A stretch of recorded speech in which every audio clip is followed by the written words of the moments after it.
Okay, let's say there's a stretch of land, very large.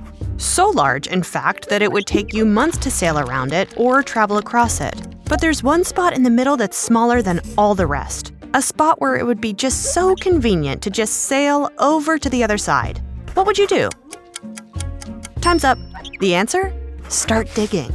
As early as the 16th century, Spanish colonizers recognized the potential of a canal across Central America. A few hundred years later, we ended up with the Panama Canal. But the process was anything but smooth.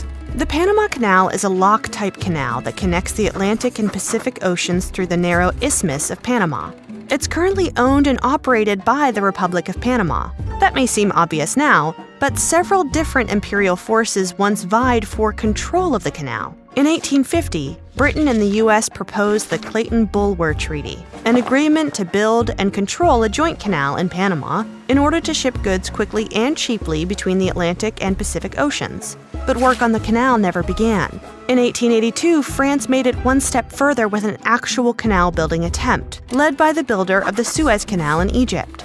7 years and very little progress later, the French backed out of Central America after losing too many workers to disease like malaria and yellow fever. In 1901, U.S. President Theodore Roosevelt decided a canal controlled by the United States was an economic and military necessity, particularly after the Spanish-American War. The next year, the U.S. Senate officially voted to build through Panama and offered Colombia a deal. But the proposed $10 million lump sum was deemed inadequate by Colombia, and the treaty was denied.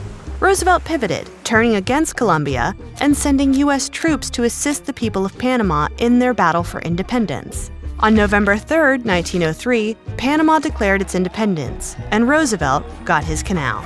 In 1903, the Hay-Buno-Varia Treaty was signed. This allowed the U.S. to have exclusive control of the Panama Canal in exchange for protection of the newly independent Republic of Panama, plus some financial incentives too. The official Panama Canal was completed in 1914 and remained in the United States' control until 1979, when it was passed to the Panama Canal Commission, a joint agency between the U.S. and Panama.